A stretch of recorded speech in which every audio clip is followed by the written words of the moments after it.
നമസ്കാരം. ഈ വാർത്താ ദിനത്തിലെ സമഗ്ര വാർത്തകളുമായി വാർത്താ മഴ ആരംഭിക്കുന്നു. ഞാൻ അസുദ സഹീർ. വിശദമായ റിപ്പോർട്ടുകളിലേക്കാണ്. പ്രതിപക്ഷ നേതാവ് പിണറായി വിജയന്റെ മകൾ വീണ ടിയുടെ വീട്ടിലെ റെയ്ഡിനിടെ ഇഡി ഉദ്യോഗസ്ഥരെ ആക്രമിച്ച കേസ് പ്രത്യേക സംഘം അന്വേഷിക്കും. കണ്ടോൺമെന്റ് എസിപിയുടെ നേതൃത്വത്തിലുള്ള പ്രത്യേക സംഘമാണ് കേസ് അന്വേഷിക്കുക. ഷഫീദ് റാവുത്തർ തിരുവനന്തപുരത്ത് നിന്നും ചേരുകയാണ്. ഷഫീദ്, ആരൊക്കെയുണ്ട് ഈ സംഘത്തിൽ? വിശദവിവരങ്ങൾ എങ്ങനെ? ഹൈക്കോടതിയിലടക്കം പരാമർശിക്കപ്പെട്ട ഇഡി ഉദ്യോഗസ്ഥരെ തിരുവനന്തപുരത്ത് ആക്രമിച്ച കേസിലാണ് നിലവിൽ ഇപ്പോൾ ഈ അന്വേഷണം പ്രത്യേക സംഘത്തിന് കൈമാറിയിരിക്കുന്നത്. കേസിന്റെ ഗ്രാവിറ്റി, അതേപോലെ തന്നെ പണിഷ് ചെയ്യേണ്ട ചാർജുകൾ, ഒപ്പം കുറ്റപത്രം തയ്യാറാക്കേണ്ടതിന്റെ ആവശ്യകത, ഇത് മൂന്ന് കാര്യങ്ങൾ ചൂണ്ടിക്കാണിച്ചുകൊണ്ടാണ് ഇക്കാര്യത്തിൽ പ്രത്യേക സംഘത്തെ രൂപീകരിക്കുന്നു എന്നുള്ള പേരിൽ ഇപ്പോൾ ഉത്തരവ് തിരുവനന്തപുരം സിറ്റി പോലീസ് കമ്മീഷണർ ഇറക്കിയിരിക്കുന്നത്. ഈ സംഘത്തിൽ 30 പേരുണ്ട്. അതിൽ 4 SHOമാരും ഉണ്ട് എന്നുള്ളതാണ് ഏറ്റവും പ്രധാനപ്പെട്ട കാര്യം. അതിൽ തന്നെ ഈ മ്യൂസിയം SHO, അദ്ദേഹം ഇടത് സംഘടനാ ഭാരവാഹിയായിരുന്നു. അതുകൊണ്ട് തന്നെ അദ്ദേഹത്തെ അന്വേഷണ ഉദ്യോഗസ്ഥനാക്കി തന്നെയാണ് നിലവിൽ ഇപ്പോൾ ഈ അന്വേഷണ സംഘം രൂപീകരിച്ചിരിക്കുന്ന. അന്വേഷണത്തിന്റെ മേൽനോട്ടവും ഉത്തരവാദിത്വവും അത് കന്റോൺമെന്റ് ACPക്ക് ആയിരിക്കും. നേരത്തെ ഈ കേസുമായി ബന്ധപ്പെട്ട 26 CPM, DYFI, SFI പ്രവർത്തകരാണ് അറസ്റ്റിലായിട്ടുള്ളത്. കുറ്റപത്രം തയ്യാറാക്കി പ്രതികളുടെ ജാമ്യം തടയുക എന്നുള്ളതാണ് നിലവിൽ ലക്ഷ്യം വെക്കുന്ന കാര്യം. പ്രത്യേകിച്ച് കേന്ദ്ര ആഭ്യന്തര ഇന്റലിജൻസ് അടക്കം വിവരം തേടിയ ഒരു സംഭവമാണ്. ആ സംഭവത്തിൽ വളരെ ഗുരുതരമായിട്ടുള്ള നിരീക്ഷണം Thiruvananthapuram judicial first class magistrate കോടതി ഈ പ്രതികളുടെ ജാമ്യാപേക്ഷ തള്ളിക്കൊണ്ട് നടത്തിയിരുന്നു. പ്രത്യേകിച്ച് രാജ്യത്തിനെതിരായ കുറ്റം എന്നൊക്കെയുള്ള പരാമർശങ്ങളാണ് നടത്തിയത്. ഈ സാഹചര്യത്തിൽ കൂടിയാണ് കേസിന്റെ ഗൗരവം പരിഗണിച്ചുകൊണ്ട് 30 അംഗ സംഘം, പ്രത്യേക സംഘത്തെ നിലവിൽ ഇപ്പോൾ തീരുമാനിച്ചിരിക്കുന്നത്. ആസിദ. ശരി, ഷഫീദ് റാവുത്തറാണ് വിവരങ്ങൾ നൽകിയത്. തിരുവനന്തപുരം നെടുമങ്ങാട്ടെ 1.5 വയസ്സുകാരന്റെ കൊലപാതകത്തിൽ നെടുമങ്ങാട് ഡിവൈഎസ്പിക്ക് അന്വേഷണ ചുമതല. പ്രതി അഷ്കറിന് മേൽ SC/ST വകുപ്പുകൾ കൂടി ചുമത്തി. മേഘ്ന മുരളി തിരുവനന്തപുരത്ത് നിന്ന് ചേരുകയാണ്. മേഘ്ന, കൂടുതൽ വകുപ്പുകൾ കൂടി ചുമത്തുന്നു പ്രതിക്കെതിരെ. അന്വേഷണം ഏത് നിലയിലാണ്? വിശദവിവരങ്ങൾ.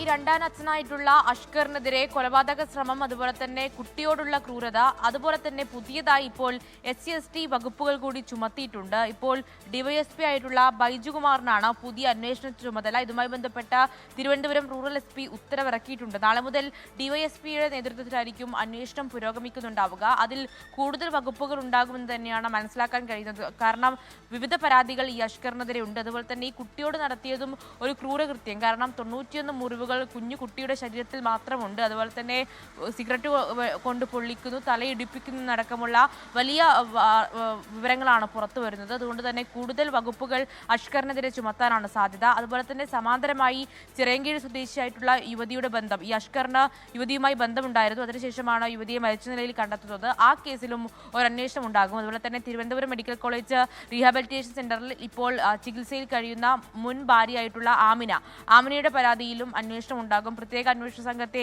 നിയോഗിക്കണമെന്നുള്ളതാണ് കുടുംബത്തിന്റെ ആവശ്യം. ഈ പരാതിയും പരിഗണിക്കുമെന്നുള്ളതാണ് അന്വേഷണ സംഘം പറയുന്നത്. ഇനി നാളെ മുതൽ കൂടുതൽ മൊഴിയെടുപ്പുകൾ ഉണ്ടാകും. നാട്ടുകാരുടെയും അതുപോലെ തന്നെ ബന്ധുക്കളുടെയും മൊഴിയെടുപ്പ് ഉണ്ടാകും. അതുപോലെ തന്നെ ഈ അഷ്കറിന്റെ സഹോദരിയും അമ്മയും ഈ ഒരു കൃത്യത്തിന് കൂട്ടുനിന്നു എന്നുള്ളതാണ് പറയുന്നത്. അതുകൊണ്ട് തന്നെ അവരുടെ മൊഴിയെടുപ്പുകൾ ഉണ്ടാകും. അതുപോലെ അവരെ ഇതിൽ പ്രതി ചേർക്കണമോ എന്നടക്കമുള്ള കാര്യങ്ങളിലും തുടർ നടപടികൾ ഉണ്ടാകുമെന്നുള്ളതാണ് മനസ്സിലാക്കാൻ കഴിയുന്നത്. അതുപോലെ തന്നെ ഇപ്പോൾ റിമാൻഡിൽ കഴിയുന്ന കുട്ടിയുടെ അമ്മ അഖിലയ്ക്കെതിരെയും കൂടുതൽ പ്രേരണ കുറ്റമടക്കമുള്ള കൂടുതൽ വകുപ്പുകൾ ചുമത്തുമെന്നുള്ളതും മനസ്സിലാക്കുന്നുണ്ട്. ഇതിൽ അന്വേഷണം പുരോഗമിക്കുകയാണ്. നേരത്തെ തന്നെ കുടുംബം ആഭ്യന്തരമന്ത്രിക്ക് ഒരു കത്ത് നൽകിയിട്ടുണ്ടായിരുന്നു. പ്രത്യേക അന്വേഷണ സംഘം അന്വേഷിക്കണമെന്നുള്ളതാണ് അവരുടെ അഭ്യർത്ഥന. അത് നാളെ പരിഗണിക്കുമെന്നുള്ളതും മനസ്സിലാക്കാൻ കഴിയുന്നുണ്ട്. ശരി, മേഘ്ന മുരളിയാണ് വിവരങ്ങൾ നൽകിയത്. കൂടുതൽ വകുപ്പുകൾ പ്രതിക്കെതിരെ ചുമത്തിയിരിക്കുകയാണ്. ഇപ്പോൾ ഒരു വരുന്ന വാർത്തയിലേക്കാണ്. KPCC നേതൃയോഗം, വിശാല നേതൃയോഗം ചേരാനുള്ള തീരുമാനമായിട്ടുണ്ട് എന്നുള്ള വിവരങ്ങൾ വരുന്നു. രാഷ്ട്രീയകാര്യ സമിതി അംഗങ്ങളും MPമാരും MLAമാരും KPCC ഭാരവാഹികളും DCC അധ്യക്ഷന്മാരും ഈ യോഗത്തിൽ പങ്കെടുക്കും. ശനിയാഴ്ച ഇന്ദിരാഭവനിൽ വെച്ചാണ് യോഗം. KPCC നേതൃപദവിയിലേക്കടക്കം ചില മാറ്റങ്ങളുണ്ട് എന്നുള്ള റിപ്പോർട്ടുകൾ വരുന്നതിനിടെ കൂടിയാണ് ഈ വിശാല നേതൃയോഗം വിളിച്ചിരിക്കുന്നത്.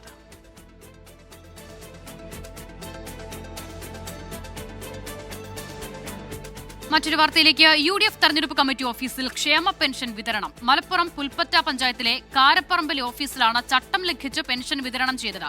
പെൻഷൻ ഗുണഭോക്താക്കളെ UDF ഓഫീസിലേക്ക് വിളിച്ചു വരുത്തിയാണ് പണം നൽകിയത്. ആ ദൃശ്യങ്ങളിലേക്ക് അതെന്താ പരിപാടി? പെൻഷൻ വിതരണോ? പെൻഷൻ വിതരണ, സാമൂഹ്യക്ഷേമ പെൻഷൻ വിതരണ UDFന്റെ തെരഞ്ഞെടുപ്പ് കമ്മിറ്റി ഓഫീസിലാണ്. ഞാൻ ഒന്നും ചോദിച്ചില്ല.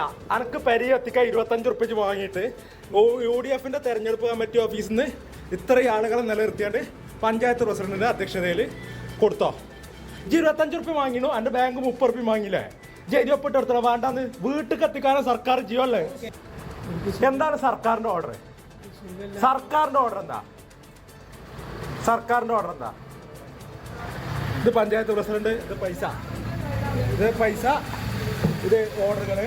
ഇത്രയും ആളുകളെ UDF തെരഞ്ഞെടുപ്പ് കമ്മിറ്റി ഓഫീസിൽ നിലനിർത്തിയിട്ട് സാമൂഹ്യക്ഷേമ പെൻഷൻ വിതരണം ചെയ്യുന്ന പുൽപ്പറ്റ സർവീസ് സഹകരണ ബാങ്കിലെ ആള്. ഗോകുൽ കെ വേണുഗോപാൽ ചേരുകയാണ്. ഗോകുൽ, ഗുരുതരമായ ചട്ടലംഘനമാണ് ഉണ്ടായിരിക്കുന്നത്. വീട്ടിലേക്ക് എത്തിക്കണം എന്നുള്ളതായിരുന്നു നിർദ്ദേശം. അത് മറികടക്കുന്നു. പാർട്ടി ഓഫീസിൽ ആളുകളെ വിളിച്ചു വരുത്തുന്നു. പഞ്ചായത്ത് പ്രസിഡന്റിന്റെ അധ്യക്ഷതയിലാണ് ഇത് നടക്കുന്നത് എന്നുള്ളതാണ് ഏറ്റവും ഗുരുതരം. അതോടൊപ്പം തന്നെ ഇവരിൽ നിന്ന് പണവും ഈടാക്കുന്നുണ്ടല്ലേ?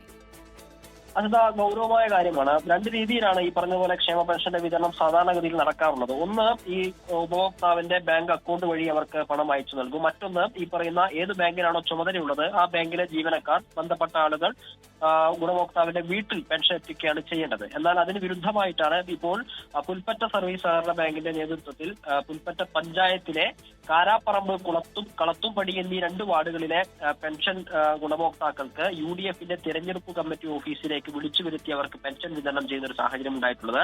ഇന്ന് വൈകിട്ട് 7 മണിയോട് കൂടിയിട്ട് ഈ പറയുന്ന കാരാപ്പറമ്പിൽ എത്താൻ വേണ്ടി ആ പ്രദേശത്തെ വാട്സപ്പ് ഗ്രൂപ്പുകളിലേക്ക് ഇതുമായി ബന്ധപ്പെട്ട ആളുകൾ, മുസ്ലിം ലീഗുമായി ബന്ധപ്പെട്ട ഭാരവാഹികൾ, പ്രത്യേകിച്ച് പഞ്ചായത്ത് പ്രസിഡന്റ് ഭർത്താവ് ഉൾപ്പെടെയുള്ള ആളുകൾ വാട്സപ്പ് ഗ്രൂപ്പിലേക്ക് മെസ്സേജ് അയക്കുകയായിരുന്നു. അത് പ്രകാരമാണ് 80ഓളം വരുന്ന ആളുകൾ ഈ പറയുന്ന UDF തെരഞ്ഞെടുപ്പ് കമ്മിറ്റി ഓഫീസിലേക്ക് എത്തിയത്. അതിനെ ചില ആളുകൾക്കിടെ ഇടപെട്ട് തടസ്സപ്പെടുത്താൻ ശ്രമിക്കുന്നുണ്ടെങ്കിൽ കൂടിയും പെൻഷൻ വിതരണം പൂർണ്ണമായി അവിടെ നടന്നു എന്നാണ് മനസ്സിലാക്കാൻ സാധിക്കുന്നത്. സാധാരണഗതിയിൽ പെൻഷൻ വാങ്ങാനായ സാധാരണക്കാരായ ആളുകളൊക്കെ എത്തുമ്പോൾ അവർ വന്ന് വാങ്ങി മേടിച്ചു പോകുന്ന ഒരു സാഹചര്യമൊക്കെ ഉണ്ട്. പക്ഷെ ഇത് പൂർണ്ണമായും ചട്ടവിരുദ്ധമായിട്ടാണ് എന്നാണ് നമുക്ക് മനസ്സിലാക്കാൻ സാധിക്കുന്നത്. ബാങ്കുമായി നമ്മൾ ബന്ധപ്പെട്ടിരുന്നു. പഞ്ചായത്ത് സെക്രട്ടറിയുമായി ബന്ധപ്പെട്ട സമയത്ത് ഇത്തരമൊരു വിവരം പഞ്ചായത്ത് പ്രസിഡന്റിനെ അറിയിച്ചിട്ടുണ്ട്. അതിനപ്പുറത്തേക്ക് ഇപ്പോഴൊന്നും പറയാൻ സാധിക്കില്ല എന്നാണ് ബാങ്കിന്റെ സെക്രട്ടറി പറയുന്നത്. അല്ല ഗോകുൽ, എന്ത് വിവരം പഞ്ചായത്ത് പ്രസിഡന്റിനെ അറിയിച്ചിട്ടുണ്ട് എന്നുള്ളതാണ് ബാങ്ക് പറയുന്നത്. ഒന്നാമത്തെ കാര്യം, ഈ പണം അത് ബാങ്കിലൂടെ വിതരണം ചെയ്യേണ്ടതാണ് അല്ലെങ്കിൽ നേരിട്ട് എത്തിക്കേണ്ടതാണ്? അക്കൗണ്ടുകളിലേക്ക് വരേണ്ടതോ അല്ലെങ്കിൽ നേരിട്ട് എത്തിക്കേണ്ടതോ? അപ്പോൾ ഈ പണം എങ്ങനെയാണ് ബാങ്കിൽ നിന്നും വിഡ്രോ ചെയ്ത് ഈ UDF തെരഞ്ഞെടുപ്പ് കമ്മിറ്റി ഓഫീസിൽ കൊണ്ടുപോകാൻ സാധിച്ചത്? ഈ നമ്മൾ പെൻഷൻ വാങ്ങുന്ന സമയത്ത് ഗുണഭോക്താക്കളിൽ നിന്നും ആദ്യഘട്ടത്തിൽ എങ്ങനെയാണ് പെൻഷൻ വാങ്ങേണ്ടത് എന്നതിനെ സംബന്ധിച്ച് ഗുണഭോക്താക്കളിൽ വിവരം ശേഖരിച്ച് അവർക്ക് ബാങ്ക് അക്കൗണ്ട് വഴിയാണെങ്കിൽ അവരെ ആ രീതിയിൽ ക്രമപ്പെടുത്തുന്ന രീതിയിലാണ് ചെയ്തു വരുന്നത്. രണ്ടാമതാണ്, സാധാരണഗതിയിൽ ഏത് ബാങ്ക് ജീവനക്കാരനെയാണോ ചുമതലപ്പെടുത്തിയിട്ടുള്ളത് ആ ബാങ്ക് ജീവനക്കാരൻ പണം വിഡ്രോ ചെയ്ത് സാധാരണഗതിയിൽ വീടുകളിലേക്ക് കൊണ്ടു കൊടുക്കുകയാണ് ചെയ്യാറുള്ളത്. അതിന് വിരുദ്ധമായിട്ട് ഈ മുഴുവൻ ആളുകളുടെയും വീടുകളിലേക്ക് കൊണ്ടു കൊടുക്കേണ്ട ആളുകളുടെ പണം മുഴുവൻ വിഡ്രോ ചെയ്തതിനു ശേഷം ഇയാൾ ഈ പറയുന്ന കാരാപ്പറമ്പിലെ UDF തെരഞ്ഞെടുപ്പ് കമ്മിറ്റി ഓഫീസിലേക്ക് വരികയും നിശ്ചയിക്കപ്പെട്ട, അതായത് വീടുകളിലേക്ക് പൈസ എത്തിക്കേണ്ട ആളുകളെ അങ്ങോട്ടേക്ക് വിളിച്ചു വരുത്തുകയും അത് ചെയ്തു കൊടുക്കാനുള്ള ശ്രമം ഒക്കെയാണ് നടത്തിയിട്ടുണ്ടായത്. അതിൽ ഗുരുതരമായ തെറ്റ് എന്ന് പറയുന്നത് ഒന്നാമത് ഈ രീതിയിൽ ഒരു പൊതുസ്ഥലങ്ങളിൽ ചെയ്യാൻ വേണ്ടി പാടില്ല. രണ്ടാമത് അതൊരു രാഷ്ട്രീയ പാർട്ടിയുടെ തെരഞ്ഞെടുപ്പ് കമ്മിറ്റി ഓഫീസാണ് എന്നാണ്. മാത്രമല്ല അവിടെ UDF മുസ്ലിം ലീഗിന്റെ ഭാരവാഹികളായിട്ടുള്ള ആളുകളും മുസ്ലിം ലീഗിന്റെ പഞ്ചായത്ത് പ്രസിഡന്റ് ഉൾപ്പെടെയുള്ള ആളുകൾ അവിടെ ഉണ്ട് എന്നുള്ളതാണ് അതിലെ മറ്റൊരു ഗുരുതരമായിട്ടുള്ള തെറ്റ്. ഈ തെരഞ്ഞെടുപ്പ് കാലത്തൊക്കെ പെൻഷൻ വിതരണവുമായി ബന്ധപ്പെട്ട വിഷയങ്ങളിൽ വലിയ രാഷ്ട്രീയ വിവാദവും വിഷയമൊക്കെ ആവാറുള്ളതാണ്. നമുക്കറിയാം, ഓരോ തെരഞ്ഞെടുപ്പ് കാലത്തും പെൻഷൻ കൂട്ടുന്നതുമായി ബന്ധപ്പെട്ട വിഷയങ്ങളൊക്കെ മാനിഫെസ്റ്റോയിലേക്ക് ഉൾപ്പെടുത്തിയിട്ടാണ് ജനങ്ങളെ വിവിധ മുന്നണികൾ നേരിടാറുള്ളത്. ആ ഘട്ടത്തിൽ പെൻഷൻ എന്ന് പറയുന്ന തുക സർക്കാരിന്റെ ഫണ്ടാണെങ്കിൽ കൂടിയും അത് രാഷ്ട്രീയ വിഷയമായി മാറുകയും ജനങ്ങളെ അത്രത്തോളം സ്വാധീനിക്കുകയും ചെയ്യുന്ന ഒരു വിഷയമാണ്. അതാണ് ഈ പറഞ്ഞതുപോലെ ഒരു രാഷ്ട്രീയ പാർട്ടിയുടെ പൊതു ഖജനാവിൽ നിന്നുള്ള പണമാണ്, ജനങ്ങളുടെ നികുതി പണമാണ്. അത് ഈ പറഞ്ഞതുപോലെ തെരഞ്ഞെടുപ്പ് കമ്മിറ്റിയുടെ ഓഫീസിൽ നിന്ന് വിതരണം ചെയ്യുന്നു. അത് തടസ്സപ്പെടുത്താനോ അല്ലെങ്കിൽ അത് ചോദ്യം ചെയ്യാനുമുള്ള ശ്രമങ്ങളൊക്കെ വീഡിയോയിൽ നടക്കുന്നുണ്ട്. പക്ഷെ അതിനൊന്നും ഗവനിക്കാതെ ആ വിതരണം പൂർത്തിയാക്കിയിട്ടുണ്ട് എന്നാണ് മനസ്സിലാക്കാൻ സാധിക്കുന്നത്. ഏകദേശം 1.5 മണിക്കൂറിലധികം ആ പെൻഷൻ വിതരണം അവിടെ നടന്നിട്ടുണ്ട്.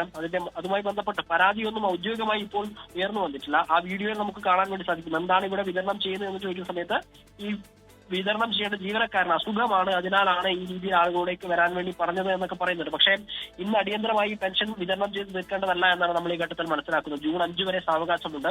പെരുന്നാളിന്റെ സമയത്തൊക്കെ ആയിരുന്നു പെൻഷൻ വിതരണം തുടങ്ങിയിട്ടുണ്ടായിരുന്നത്. ജൂൺ 5 വിതരണം ചെയ്ത് തീർക്കണമെന്നുള്ളതാണ് ഈ മാസത്തെ പെൻഷൻ വിതരണവുമായി ബന്ധപ്പെട്ട കാര്യമെന്നാണ് നമ്മൾ മനസ്സിലാക്കാൻ സാധിക്കുന്നത്. ഇന്ന് രാത്രിയോ അല്ലെങ്കിൽ നാളെയൊന്നും പൂർത്തിയാക്കേണ്ട ആവശ്യവുമില്ലായിരുന്നു. പക്ഷേ എന്തുകൊണ്ടാണ് ഈ രീതിയിൽ ചെയ്തത് എന്നതിനെ സംബന്ധിച്ച ബാങ്കുമായി ബന്ധപ്പെടുന്ന സമയത്ത് ബാങ്കിന്റെ സെക്രട്ടറി പറയുന്നത് ഇത്തരത്തിലൊരു സംഭവം നടന്നിട്ടുണ്ട്, അതുമായി ബന്ധപ്പെട്ട പരാതി അല്ലെങ്കിൽ ആ വിഷയം പഞ്ചായത്ത് പ്രസിഡന്റിനെ ബാങ്കിന്റെ പ്രസിഡന്റിനെ അറിയിച്ചിട്ടുണ്ട് എന്നുള്ളതാണ്. എന്തായാലും ഈ വിതരണം പൂർത്തിയായി കഴിഞ്ഞിരിക്കുന്നു. ഈ ഇതുമായി ബന്ധപ്പെട്ട ഒരു പരാതി അല്ലെങ്കിൽ എതിര് അഭിപ്രായവും വിയോജിപ്പൊക്കെ ഉയർന്നു വന്ന സമയത്തും അത് തുടർന്നു പോകുന്ന ഒരു സാഹചര്യമാണ് അവിടെ ഉണ്ടായിട്ടുള്ളത്. മുസ്ലിം ലീഗിന്റെ തന്നെ നേതൃത്വത്തിലുള്ള ഉൾപ്പെട്ട സർവീസ് സഹകരണ ബാങ്കിന്റെ നേതൃത്വത്തിലാണ് ഇത്തരത്തിലൊരു ചട്ടവിരുദ്ധമായി ചട്ടം ലംഘിച്ചുകൊണ്ടുള്ള പെൻഷൻ വിതരണം നടന്നിട്ടുള്ള അവസ്ഥ. ശരി ഗോകുൽ, പഞ്ചായത്ത് പ്രസിഡന്റിന്റെ കൂടി സാന്നിധ്യത്തിലാണ് ഈ ചട്ടലംഘനം, ഗുരുതര ചട്ടലംഘനം നടന്നത് എന്നുള്ളതാണ് ഏറ്റവും പ്രധാനപ്പെട്ട കാര്യം. ബാങ്കിൽ നിന്നും പണം പിൻവലിച്ച് UDF-ന്റെ തെരഞ്ഞെടുപ്പ് കമ്മിറ്റി ഓഫീസിലേക്ക് കൊണ്ടുപോകുന്നു. അവിടേക്ക് ആളുകളെ വിളിച്ചു വരുത്തി ഒരു ചെറിയ തുക കൂടി ഈടാക്കിയാണ്, ഓരോ ആളുകളിൽ നിന്നും പണം കൂടി ഈടാക്കിയാണ് ഈ പെൻഷൻ വിതരണം അവിടെ നടത്തിയത്. ഗോകുൽ കെ വേണുഗോപാലാണ് ഇതുമായി ബന്ധപ്പെട്ട വിവരങ്ങൾ പങ്കുവച്ചത്. മറ്റൊരു വാർത്തയിലേക്ക്. ആലപ്പുഴ കായംകുളത്ത് തെരുവുനായ ആക്രമണം. 3 മാസം പ്രായമുള്ള കുട്ടിക്കും മുത്തശ്ശിക്കും ഉൾപ്പെടെ 4 പേർക്ക് കടിയേറ്റു. 3 മാസം പ്രായമായ കുഞ്ഞിനെയാണ് പട്ടി കടിച്ചിരിക്കുന്നത്. അതിൻ്റെ കൂടെ എൻ്റെ അമ്മയുടെ ഒക്കെ സങ്കടം നമുക്ക് കണ്ടു നിൽക്കാൻ പോലും പറ്റുന്നില്ല. അതുകൊണ്ട് പഞ്ചായത്തും നമ്മുടെ ഗവൺമെൻറ്റും ശക്തമായിട്ട് ഇതിനു വേണ്ടി വേണ്ട നടപടി എടുക്കണമെന്ന് മാത്രമേ എനിക്ക് പറയാനുള്ളൂ. പല ആൾക്കാരെ കടിച്ചതിന് ശേഷം ഓടി വന്ന കൂട്ടത്തിലാണ് ഈ കുട്ടിയെ ഉൾപ്പെടെ അമ്മയും കടിച്ചേക്കുന്നത്. ഗുരുതരമായ പരിക്കുകളോടാണ് കുട്ടിയെ കായംകുളം ഗവൺമെൻറ് ആശുപത്രി അഡ്മിറ്റ് ചെയ്തേക്കുന്നത്. ഇതുപോലുള്ള അപകടകരമായ പട്ടിയെ കൊല്ലാനുള്ള നടപടിയിലോട്ട് പഞ്ചായത്തും സർക്കാരും മാറണമെന്നാണ് ഞങ്ങൾക്ക് പറയാനുള്ളത്. പുല്ലുകുളങ്ങരയിലും നിരവധി പേരെ തെരുവുനായ ആക്രമിച്ചു. പരിക്കേറ്റവരെ കായംകുളം താലൂക്ക് ആശുപത്രിയിൽ പ്രവേശിപ്പിച്ചിരിക്കുകയാണ്.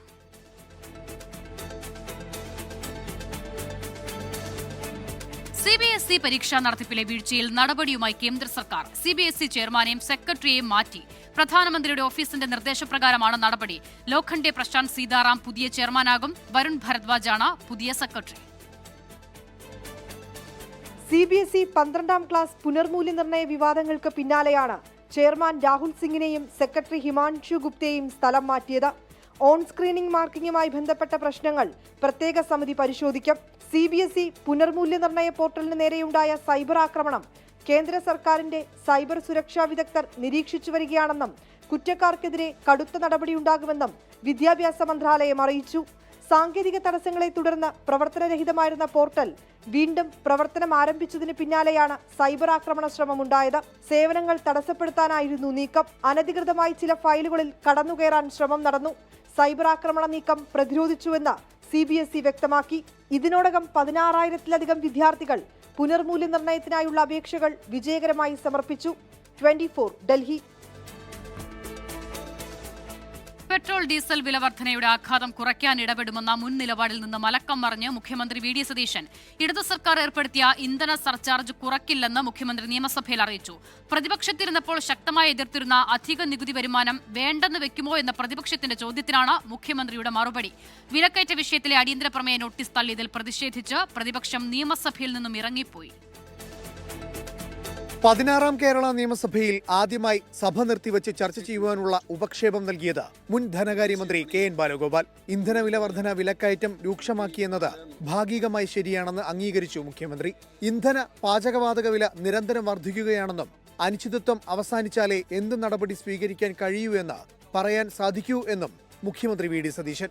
എത്ര ടാക്സ് നമുക്ക് കൂടുതൽ കിട്ടും, എന്താണ് ഇതിന്റെ സോഷ്യൽ ഇമ്പാക്ട്, ഇക്കണോമിക് ഇമ്പാക്ട് എന്താണ് എന്ന് നമ്മൾ പരിശോധിക്കുമ്പോഴേക്കും പിറ്റേ ദിവസം അല്ലെങ്കിൽ 2 ദിവസം കഴിയുമ്പോൾ വീണ്ടും ഇതിന്റെ വില വർദ്ധിപ്പിക്കുകയാണ്. അപ്പോൾ ഇത് മൊത്തത്തിൽ ഉണ്ടാക്കിയിരിക്കുന്ന ആഘാതം എന്താണ് എന്ന് നമുക്ക് പരിശോധിക്കണം. പരിശോധിച്ചിട്ടാണ് സർക്കാർ ഇക്കാര്യത്തിൽ നടപടികൾ സ്വീകരിക്കുന്നത്. വില വർധന അവസാനിച്ചു കഴിഞ്ഞ് ചർച്ച ചെയ്യാമെന്നത് നടക്കാത്ത കാര്യമെന്ന് KN ബാലഗോപാൽ. സംസ്ഥാനം നികുതി കുറയ്ക്കണമെന്ന് നേരത്തെ ആവശ്യപ്പെട്ട മുൻ പ്രതിപക്ഷത്തിന്റെ ഇപ്പോഴത്തെ നിലപാട് എന്തെന്ന് ചോദ്യം. പെട്രോളിന്റെ വില വർദ്ധിച്ചപ്പോൾ അതിന്റെ ടാക്സ് കുറയ്ക്കണം, സംസ്ഥാനത്തിന്റെ ടാക്സ് ഇളച്ചു കൊടുക്കണം എന്നുള്ള ആവശ്യം പറഞ്ഞുകൊണ്ടാണ്. സാർ, അദ്ദേഹം അത് പറഞ്ഞൊരാളെന്ന നിലയിൽ ഇപ്പോൾ മുഖ്യമന്ത്രി ആയിരിക്കുമ്പോൾ വർദ്ധിച്ച അധിക നികുതി സംസ്ഥാനത്തിന് കിട്ടുന്നത് ഇളച്ചു കൊടുക്കുന്നത് ജനങ്ങളോടുള്ള മര്യാദയാണ് എന്ന് പറഞ്ഞത് സമരം ചെയ്ത മുഖ്യമന്ത്രി അത് സംബന്ധിച്ചുള്ള നിലപാട് പറയണ്ടേ? നികുതി ഒഴിവാക്കിയാൽ നിങ്ങൾ വരുത്തിവെച്ച കടം തീർക്കണ്ടേ എന്ന മുഖ്യമന്ത്രി VD സതീശന്റെ മറുപടി. വിസ്മയകരമായ ധവളപത്രം സഭയിൽ വയ്ക്കുമെന്ന് മുഖ്യമന്ത്രി. വില വർധനവ് തടയാൻ, ഈ നാണ്യപ്പെരുപ്പം കുറച്ച് വില വർധനവ് തടയാനുള്ള നടപടികൾ സ്വീകരിക്കുക എന്നതാണ് സർക്കാരിന്റെ ഫസ്റ്റ് പ്രയോറിറ്റി. അന്ന് കേന്ദ്രത്തിൽ നിന്ന് എന്ത് കിട്ടി, ഇന്ന് കേന്ദ്രത്തിൽ നിന്ന് എന്ത് കിട്ടുന്നില്ല എന്നൊക്കെയുള്ള കാര്യം ഞാനത് വൈറ്റ് പേപ്പർ സഭയുടെ മുമ്പിൽ വെക്കേണ്ട ഒരു സുപ്രധാനമായ രേഖയാണ്. അതുകൊണ്ട് ആ പേപ്പർ വയ്ക്കുമ്പോൾ വളരെ കൃത്യമായ കാര്യങ്ങൾ പറയും. കേന്ദ്ര സർക്കാരിനെ ഒരു വാക്കുകൊണ്ടുപോലും വിമർശിക്കാൻ തയ്യാറാകാത്തവർ ധവളപത്രം എന്ന ഉമ്മാക്കി കാട്ടി പേടിപ്പിക്കരുതെന്ന് പ്രതിപക്ഷ നേതാവ് പിണറായി വിജയൻ. അന്ന് പ്രതിപക്ഷ നേതാവായിരിക്കുമ്പോൾ പറഞ്ഞ കാര്യങ്ങൾ അത് പാലിക്കാൻ ഇപ്പം തയ്യാറുണ്ടോ? അതാണ് വരുന്ന പ്രശ്നം. അതിനാണ് അദ്ദേഹം വിശദീകരണം യഥാർത്ഥം നൽകേണ്ടിയിരുന്നത്. ധവളപത്രം വരുന്നുണ്ടെന്ന് പറഞ്ഞു. അത് വരുമ്പോൾ നമുക്ക് കാണാം. അതിനെക്കുറിച്ച് എന്താണോ പറയാനുള്ളത് ആ ഘട്ടത്തിൽ ഞങ്ങൾ പറഞ്ഞോളാം. ആ ധവളപത്രം എന്ന ഉമ്മാക്കി കാണിച്ച് ഞങ്ങളുടെ വായടപ്പിക്കാൻ ശ്രമിക്കരുത് എന്നാണ് മുഖ്യമന്ത്രിയോട് പറയാനുള്ളത്. സർ, അടിയന്തര പ്രമേയ ചർച്ചയ്ക്ക് അനുമതി നിഷേധിച്ചതോടെ പ്രതിപക്ഷം സഭയിൽ നിന്നും ഇറങ്ങിപ്പോയി. 24 തിരുവനന്തപുരം. വിലക്കയറ്റത്തിനെതിരെ കേന്ദ്ര സംസ്ഥാന സർക്കാരുകൾക്കെതിരെ CPIM സമരത്തിലേക്ക്. വ്യാഴാഴ്ച ജില്ലാ ഏരിയ തലങ്ങളിൽ സമരം നടത്തും. പശ്ചിമേഷ്യൻ യുദ്ധ സാഹചര്യത്തെ അഭിമുഖീകരിക്കാൻ കേന്ദ്രം ഒരു നടപടിയും സ്വീകരിച്ചില്ലെന്ന് CPIM സംസ്ഥാന സെക്രട്ടറി MV ഗോവിന്ദൻ കുറ്റപ്പെടുത്തി. VD സതീശൻ മുഖ്യമന്ത്രിയായ ശേഷം 4 തവണ വിലവർധനവുണ്ടായിട്ടും മൗനം പാലിക്കുകയാണെന്നും MV ഗോവിന്ദൻ പറഞ്ഞു. ഇന്ധനത്തിന് വലിയ തോതിലുള്ള വിലവർധനവാണ് ഉണ്ടായിക്കൊണ്ടിരിക്കുന്നത്. ഈ കേന്ദ്ര ഗവൺമെൻറ്റിൻ്റെ നയത്തിനെതിരെ നയപ്രഖ്യാപന പ്രസംഗത്തിൻ്റെ ഭാഗമായിട്ടൊരു അക്ഷരം പറയാൻ ഈ പുതിയ സർക്കാർ തയ്യാറായിട്ടില്ല എന്നുള്ളതും കൂട്ടി വായിക്കേണ്ടതാണ്. അദ്ദേഹം ഭരണത്തിലെത്തി 2 ആഴ്ച ആകുകയാണ്. 4 തവണ കേന്ദ്രം ഈ സന്ദർഭത്തിൽ വില വർദ്ധിപ്പിച്ചു. മൗനിയായി ഈ കാര്യങ്ങളെല്ലാം വന്നപ്പോൾ മൗനം തുടർന്ന് മുമ്പോട്ടേക്ക് പോകുന്ന സമീപനമാണ് അന്നത്തെ സമരം നടത്തിയ പ്രതിപക്ഷ നേതാവായ ഇന്നത്തെ മുഖ്യമന്ത്രി എടുക്കുന്ന സമീപനം. പ്രതിപക്ഷ ഉപനേതാവ് സ്ഥാനം വേണമെന്ന CPI-യുടെ ആവശ്യം തള്ളി CPIM. പ്രതിപക്ഷ ഉപനേതൃസ്ഥാനം CPIM കൈവശം വയ്ക്കുന്നതാണ് കീഴ്വഴക്കമെന്ന് സംസ്ഥാന സെക്രട്ടറി MV ഗോവിന്ദൻ പ്രതികരിച്ചു. പിണറായി സർക്കാരിന്റെ കാലത്ത് മുഖ്യമന്ത്രിയുടെ ഓഫീസ് ഉപജാപക സംഘത്തിന്റെ പിടിയിലായിരുന്നുവെന്ന വെള്ളാപ്പള്ളി നടേശന്റെ ആരോപണം MV ഗോവിന്ദൻ തള്ളി. പ്രതിപക്ഷ ഉപനേതാവ് പദവി ലഭിക്കാതെ സംയുക്ത നിയമസഭാ കക്ഷി യോഗത്തിൽ പങ്കെടുക്കില്ലെന്നറിയിച്ച് CPI സമ്മർദ്ദം ശക്തമാക്കിയിരിക്കുകയാണ്. CPIM നിലപാട് വ്യക്തമാക്കുന്നത്.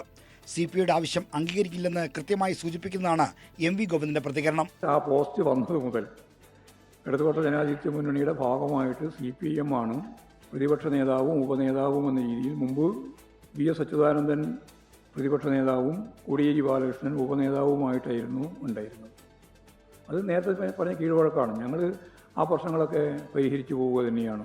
പിണറായി വിജയൻ മുഖ്യമന്ത്രിയായിരുന്നപ്പോൾ അദ്ദേഹത്തിന്റെ ഓഫീസ് ഉപജാപക സംഘത്തിന് പിടിയിലായിരുന്നുവെന്ന യോഗനാഥം വാരികയിലെ വെള്ളാപ്പള്ളി നടേശന്റെ ആരോപണത്തെ CPIM തള്ളിക്കളഞ്ഞു. ഈ ആരോപണങ്ങളൊന്നും ഞങ്ങൾ അംഗീകരിക്കുന്ന ആരോപണങ്ങളൊന്നും ഇങ്ങനെ ഓരോരാളും അവരവരുടെ വാദമുഖങ്ങൾ മുന്നോട്ടേക്ക് വെക്കുന്നു എന്ന് മാത്രമേ ഉള്ളൂ. അതിനോടൊന്നും ഞങ്ങൾക്ക് യോജിപ്പില്ല. വൈദ്യുതി മന്ത്രി സണ്ണി ജോസഫിന്റെ പേഴ്സണൽ സ്റ്റാഫിൽ ഭാര്യ സഹോദരനെ നിയമിച്ചത് സ്വജനപക്ഷപാതമാണെന്നും CPIM വിമർശിച്ചു. ശരിയില്ലാത്ത നടപടിയാണെന്ന് എല്ലാവർക്കും അറിയാലോ. പകൽ വെളിച്ചം പോലെ വ്യക്തമല്ലേ. മുഖ്യമന്ത്രി ഉൾപ്പെടെയുള്ള മന്ത്രിമാരും KPCCയും പറയട്ടെ. KPCC പ്രസിഡന്റ് കൂടിയായിട്ട് തുടരുന്ന വൈദ്യുതി വകുപ്പ് മന്ത്രിയുടെ സ്വജനപക്ഷപാതപരമായ ഇത്തരത്തിലുള്ള നിയമനം ശരിയോ തെറ്റോ എന്ന കാര്യം അവരുടെ ഭാഗത്തു നിന്ന് തന്നെ വ്യക്തത വരുത്തട്ടെ എന്നാണ് അത് സംബന്ധിച്ച് പറയാൻ. 24 തിരുവനന്തപുരം. 16ാം കേരള നിയമസഭയുടെ ഡെപ്യൂട്ടി സ്പീക്കറായി ഷാനിമോൾ ഉസ്മാനെ തെരഞ്ഞെടുത്തു. LDF സ്ഥാനാർത്ഥി മുഹമ്മദ് മുഹസിനെതിരെ 99 വോട്ടുകൾ നേടിയാണ് ഷാനിമോൾ ഡെപ്യൂട്ടി സ്പീക്കറായത്. 39 വർഷത്തിന് ശേഷമാണ് കേരള നിയമസഭയിൽ വനിതാ ഡെപ്യൂട്ടി സ്പീക്കർ വരുന്നത്. ഭാർഗവി തങ്കപ്പന് ശേഷം ഇതാദ്യമായാണ് ഒരു വനിതാ നേതാവ് കേരള നിയമസഭയുടെ ഡെപ്യൂട്ടി സ്പീക്കറാകുന്നത്. കോൺഗ്രസിൽ നിന്ന് ഇതിനു മുമ്പ് നഫീസത്ത് ബീവിയാണ് ഡെപ്യൂട്ടി സ്പീക്കറായി തിരഞ്ഞെടുക്കപ്പെട്ടിട്ടുള്ളത്. നിയമസഭയെ നയിക്കാൻ കോൺഗ്രസ് രാഷ്ട്രീയകാര്യ സമിതി അംഗമായ അരൂർ MLA ഷാനിമോൾ ഉസ്മാൻ എത്തുമ്പോൾ പുതിയൊരു ചരിത്രം പിറക്കുകയാണ്. 133 MLAമാരാണ് ഡെപ്യൂട്ടി സ്പീക്കർ തെരഞ്ഞെടുപ്പിൽ വോട്ട് ചെയ്തത്. UDF സ്ഥാനാർത്ഥിയായി മത്സരിച്ച ഷാനിമോൾ ഉസ്മാന് 99 വോട്ട് ലഭിച്ചു. LDF സ്ഥാനാർത്ഥിയായിരുന്ന പട്ടാമ്പി MLA മുഹമ്മദ് മൊഹസിന് 34 പേരുടെ പിന്തുണയാണ് ലഭിച്ചത്. 99 വോട്ടുകൾ നേടിയ ഷാനിമോൾ ഉസ്മാനെ സ്പീക്കർ തിരുവഞ്ചൂർ രാധാകൃഷ്ണൻ വിജയിയായി പ്രഖ്യാപിച്ചു. ശ്രീ മുഹമ്മദ് മുഹസിന് 34 വോട്ടും ശ്രീമതി ഷാനിമോൾ ഉസ്മാന് 99 വോട്ടും കിട്ടിയിരിക്കുന്നു. ശ്രീമതി ഷാനിമോൾ ഉസ്മാനെ നിയമസഭ ഡെപ്യൂട്ടി സ്പീക്കറായി തെരഞ്ഞെടുത്തതായി ഞാൻ പ്രഖ്യാപിക്കുന്നു. BJP MLAമാരും സ്പീക്കറും വോട്ടെടുപ്പിൽ നിന്ന് വിട്ടുനിന്നു. LDFിലെ CK ഹരീന്ദ്രനും UDFിലെ ആബിദ് ഹുസൈൻ തങ്ങളും സന്ദീപ് വാര്യരും സഭയിലില്ലാത്തതുകൊണ്ട് വോട്ട് ചെയ്തില്ല. 24 തിരുവനന്തപുരം. സ്കൂൾ പ്രവേശനോത്സവത്തിലെ മിഠായി വിതരണ വിവാദത്തിൽ വിശദീകരണവുമായി V Muraleedharan MLA.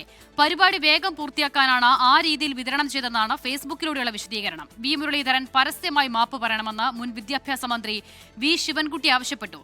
Thiruvananthapuram Ambedkar memorial സ്കൂളിലെ പ്രവേശനോത്സവത്തിൽ കയ്യിൽ മിഠായി നൽകാതെ മേശപ്പുറത്തിട്ടുകൊടുത്തതാണ് വിമർശനത്തിന് വഴിവെച്ചത്.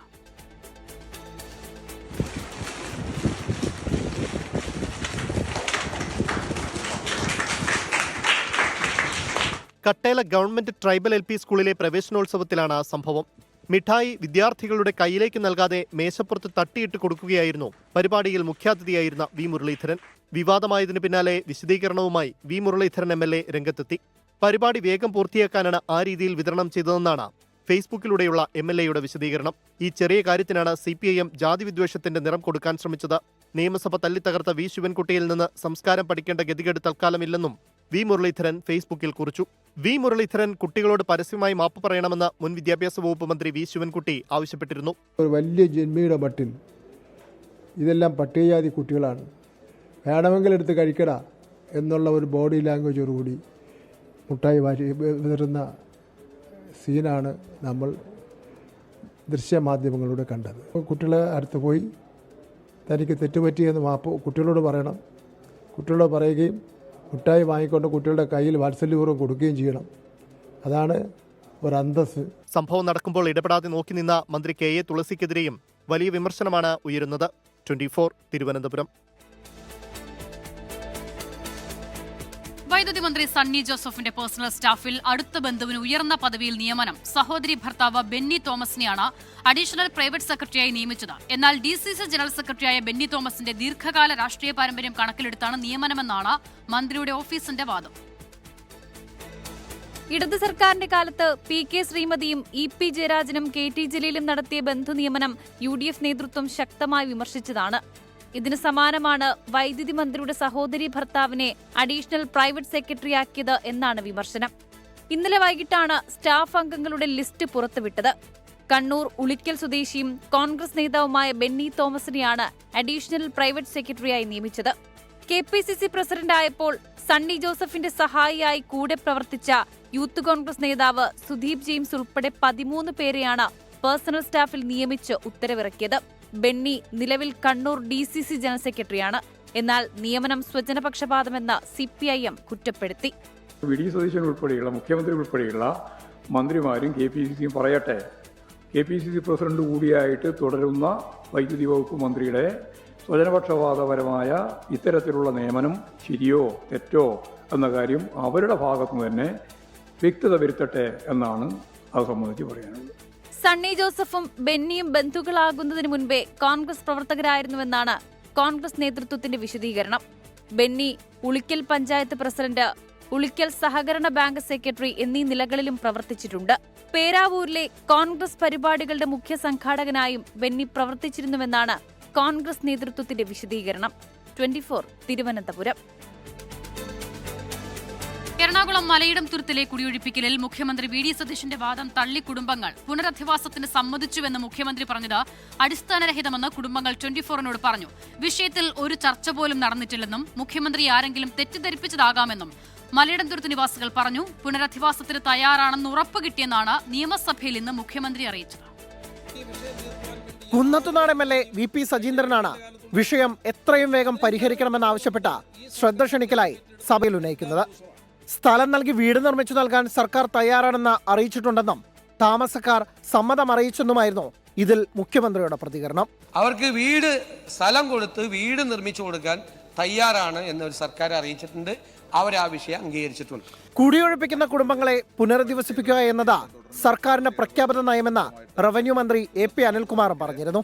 എന്നാൽ ഇതിനെ പൂർണ്ണമായും തള്ളുകയാണ് പാരിത്തുകാവിലെ കുടുംബങ്ങൾ. പുനരധിവാസവുമായി ബന്ധപ്പെട്ട യാതൊരു ചർച്ചയും നടന്നിട്ടില്ലെന്നും മുഖ്യമന്ത്രിയെ ആരോ തെറ്റിദ്ധരിപ്പിച്ചതാവാമെന്നും കുടുംബങ്ങൾ പറഞ്ഞു. ഞങ്ങൾക്ക് പറയാനുള്ള നമ്മൾ പറഞ്ഞത് ഈ സ്ഥലം 19 ഏക്കർ അളന്ന് തിട്ടപ്പെടുത്തുക, പുറമ്പോക്ക് ഭൂമി കണ്ടെത്താൻ നമ്മൾ പറഞ്ഞിട്ടുള്ളൂ. പക്ഷേ ഇത് എന്തുകൊണ്ടാണ് ഇത് നമ്മൾ സമ്മതിച്ചെന്ന് പറഞ്ഞ് മുഖ്യമന്ത്രി പറഞ്ഞതെന്നറിയില്ല. ഞങ്ങൾ ചർച്ച നടത്തിയെന്നൊക്കെ പറഞ്ഞു. ഇതുവരെ ചർച്ച നടത്തിയിട്ടുമില്ല, അങ്ങോട്ട് സംസാരം ഇതുവരെ വന്നിട്ടുമില്ല. പുനരധിവാസത്തിന് തയ്യാറല്ലെന്നാണ് കുടുംബങ്ങൾ പറയുന്നത്. 19 ഏക്കർ ഭൂമിയും അളന്ന് തിട്ടപ്പെടുത്തി പുറമ്പോക്ക് കണ്ടെത്തണമെന്നാണ് കുടുംബങ്ങളുടെ നിലപാട്. അതേസമയം പോലീസ് കുടുംബങ്ങളെ ആക്രമിച്ചിട്ടില്ലെന്നായിരുന്നു ആഭ്യന്തരമന്ത്രി രമേശ് ചെന്നിത്തല സഭയിൽ പറഞ്ഞത്. 24 കൊച്ചി. കർണാടക മുൻ മുഖ്യമന്ത്രി സിദ്ധരാമയ്യയെ കോൺഗ്രസ് പ്രവർത്തക സമിതി അംഗമായി നിയമിച്ചു. സജു ചാമക്കാലയിൽ വിവരങ്ങൾ നൽകാനായി ചേരുകയാണ്. സജു, പുതിയ മുഖ്യമന്ത്രി നാളെ ചുമതലയേൽക്കാനിരിക്കെ മുൻ മുഖ്യമന്ത്രിക്ക് പുതിയ പദവി നൽകുന്നു അല്ലേ? തീർച്ചയായിട്ടും അങ്ങനെ തന്നെയാണ്. നാളെ മുഖ്യമന്ത്രിയായി DK ശിവകുമാർ അധികാരമേൽക്കാൻ മണിക്കൂറുകൾ ബാക്കി നിൽക്കുകയാണ്. മുൻ മുഖ്യമന്ത്രിയായിരുന്ന സിദ്ധരാമയ്യ കോൺഗ്രസിന്റെ പരമോന്നത പദവിയിലേക്ക്, പ്രത്യേകിച്ച് പ്രവർത്തക സമിതി അംഗമായി അദ്ദേഹത്തെ ഇപ്പോൾ നിയമിച്ചുകൊണ്ട് ഇപ്പോൾ കോൺഗ്രസ് ഹൈക്കമാൻഡ് ഒരു തീരുമാനമെടുത്തിരിക്കുന്നത്. അല്പസമയം മുൻപാണ് ഇത് സംബന്ധിച്ച ഒരു സ്ഥിരീകരണം ഉണ്ടായിരിക്കുന്നത്. എന്തായാലും അദ്ദേഹത്തെ രാജ്യസഭാ അംഗത്വത്തിലേക്ക് ആവശ്യപ്പെട്ടിരുന്നു രാഹുൽ ഗാന്ധി. അദ്ദേഹം രാജ്യസഭാ അംഗത്വം ഏറ്റെടുക്കണം, അല്ലെങ്കിൽ രാജ്യസഭയിലേക്ക് മത്സരിക്കണമെന്ന് രാഹുൽ ഗാന്ധി ആവശ്യപ്പെടുന്നു. പക്ഷേ അദ്ദേഹം അത് നിരസിക്കുകയായിരുന്നു. ഏറ്റവും ഒടുവിൽ അദ്ദേഹത്തെ ഏറ്റവും പരമോന്നത പദവിയിലേക്ക് എത്തിക്കുക എന്നുള്ള ഹൈക്കമാൻഡിന്റെ ആ ഒരു ഉറപ്പ് ഹൈക്കമാൻഡ് ഇപ്പോൾ പാലിച്ചിരിക്കുകയാണ്. അദ്ദേഹത്തെ ഇപ്പോൾ പ്രവർത്തക സമിതി അംഗം എന്ന നിലയിൽ കോൺഗ്രസ് അദ്ദേഹത്തിന്റെ സ്ഥാനം ഉയർത്തിയിരിക്കുകയാണ്. സജ്ജു ചാമക്കാലയിലാണ് വിവരങ്ങൾ നൽകിയത്. വാർത്താമഴ ഇതോടെ പൂർണ്ണമാക്കുകയാണ്. നമസ്കാരം.